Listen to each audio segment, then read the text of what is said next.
Welcome back to Nouns, faith lessons that we learn through people, places, and things. The first session, we looked at how God teaches us many faith lessons through people.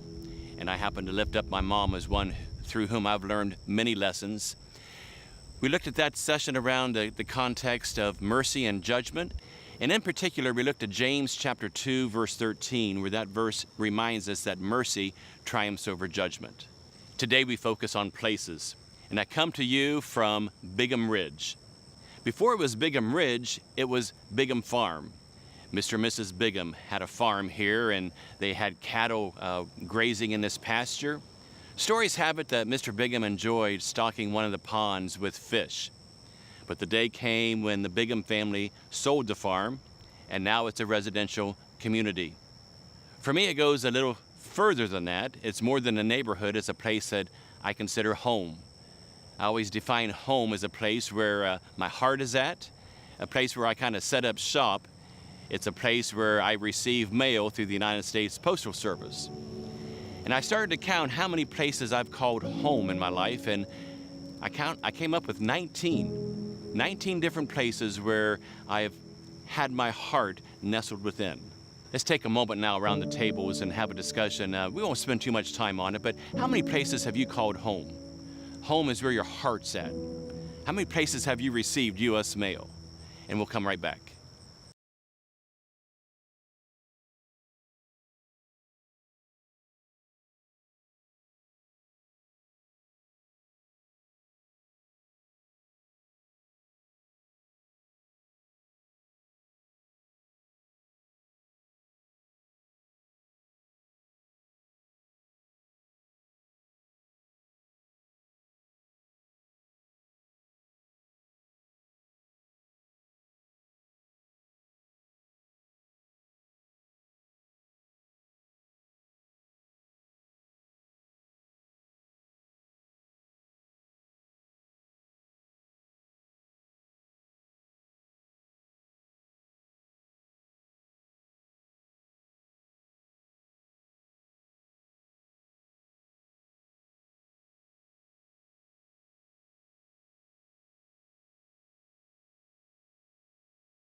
Living in this neighborhood is literally living in a construction zone.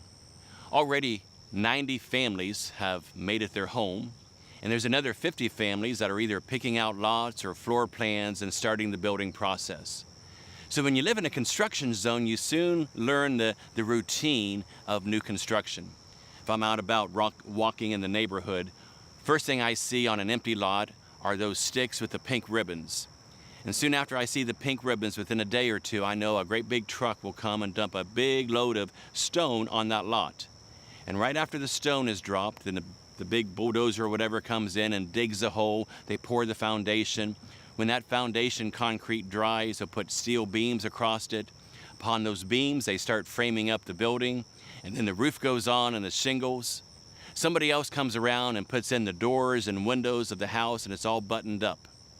And then these people with masks come in. Those are the drywall people. I like to see them come. That'd be a tough job to drywall all these properties, but they come in and they put the drywall up and sand it and so forth. And other companies will come in with other fine finishes. The landscaping's done, the turf is put in, and then that final moment is when that moving truck rolls up the road and they start unloading the belongings, and yet another person has called it their home in what used to be a cow field. The most important part, though, of the whole process is the foundation. Without the right foundation, the whole thing falls apart. So let's take a moment and let's go on up into this construction zone and see firsthand these houses being built. It's a busy morning up here at the top of Bigham Ridge. Over here we have some equipment ready to put in the road for the final section of the development. Over here we have some people framing up a house, and it won't be too long until they start putting the trusses up top. But behind me is really the most important thing that's happening. Somebody is getting their foundation poured today for the foundation of their house. I was over there talking to the man in charge of that work crew, and we were joking around. I said, buddy, as goes your job, so goes everybody else. He said, you're exactly right. He has the most important job. And he takes great pride in it because he knows it's extremely important to lay that foundation exactly right. So in a couple moments, the concrete will be flowing out of this great big machine behind me, and a foundation will be laid for someone to build their home upon in the very near future. It's obvious to see the parallel, the faith lesson in the midst of this construction zone. If the foundation of the house is the most important thing, we start to ask ourselves, what are those foundational pillars in our personal lives? What is it that we build upon to make us who and what we are today? There are multiple pillars, and for me, I think one of the important pillars is education. On a recent mission trip down to Nicaragua, we took a group of orphans out for a day of celebration. We went swimming in a lagoon, and we had a great big lunch and built relationships, had fun. The day was over. We were returning the orphans to the orphanage, and I just remember talking to a couple of them. It was dark, the moon was out, and you had built relationships during the day. And I stressed to them, I said, don't quit school. Education, education, education. Education can break the cycle of poverty in which they were trapped in. I said, don't give up. Education is so important.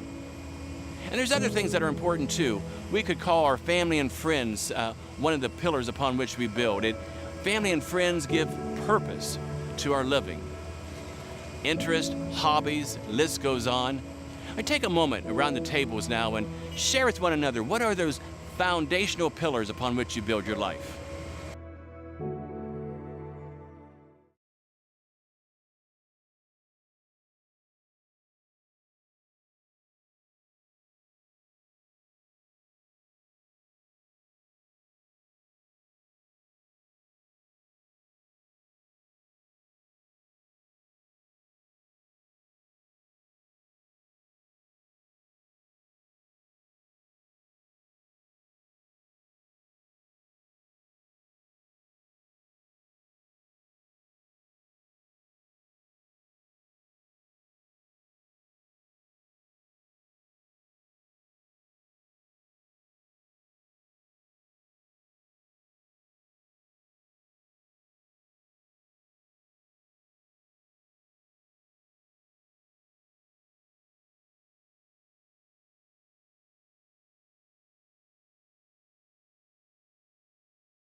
I hope that part of your discussion involved the faith dimension, that faith is one of your pillars, hopefully the main pillar upon which you build. Because Jesus Christ himself taught the importance of foundation. Jesus wasn't teaching us hammers and nails and cement trucks and concrete, but he was getting the same point across. He said the wise person builds their house upon the rock. A foolish person builds their house upon the sand. Storms come upon both the wise and the foolish. But when the storm's gone and the storm's passed away, the house that will remain standing is the house that was built upon the solid rock. And from there we learn that it's so important for us to make Jesus Christ our rock, our foundation. It's a pretty easy lesson when we talk about making Jesus Christ the foundation of our lives.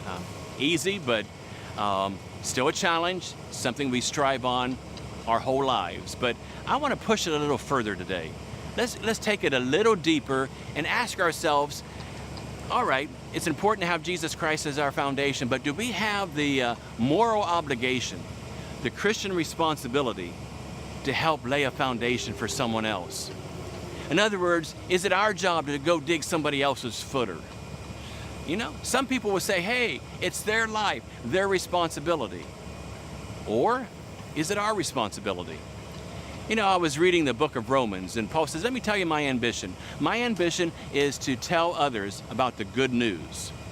And he goes on to say that his ambition isn't to share it with people who already know. He says, I don't want to build upon somebody else's foundation. Paul says to the Romans, my ambition is to go and share the good news with people who have not heard and have not seen. So we ask ourselves, is there such a place today? Is there some place that has no footer, no foundation? They have not seen nor heard of the gospel of Jesus Christ. I venture to say that if there is such a place, there's not going to be a paved road getting to it. Somebody once told me the story about a missionary that was going to some remote location to do mission work. And the sending agency said to the missionary, when you get there, let us know, and we'll send helpers to help you out. Missionary said, don't bother. He said, if you're only going to send people with me that want a path to travel upon, don't waste your time. I only want people that are willing to go where nobody else has gone. I'm interested in people who will help me pave the way versus following the way. There's a big difference. We ask ourselves as Christians, are we willing to go where nobody else has gone? In our closing discussion today, let's spend some time in conversation. First, do we have Jesus Christ as the foundation of our lives? Sometimes more so than others, but let's not take that for granted. But also to kind of push one another to say, do we have the moral obligation, the Christian responsibility to go help somebody else dig a footer, to lay a foundation upon which somebody can discover Christ? Do you have the desire to go where no one else has gone? Do we truly believe that there's places where persons have not seen nor heard of the good news of Jesus Christ? What does it mean today to lay a foundation for others to build upon?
They continue to pour the footer of somebody's home to be. And I would hope that this image today reminds us of the importance of foundation, to have Jesus Christ as the foundation of our lives. But do we have that moral responsibility? Do we have that Christian obligation to do our part to lay footers? Somebody came up to this cow field and saw a vision of making it a place for eventually about 150 people to call home. And home is part of that foundation upon which we build our lives. Spiritually, faith in Jesus Christ. Don't take it for granted, build upon it. But also go forward this week and ask yourself, where is it that nobody else is going? Where can we go and share the good news of Jesus Christ to people who have not seen and have not heard the goodness of our Lord Jesus Christ?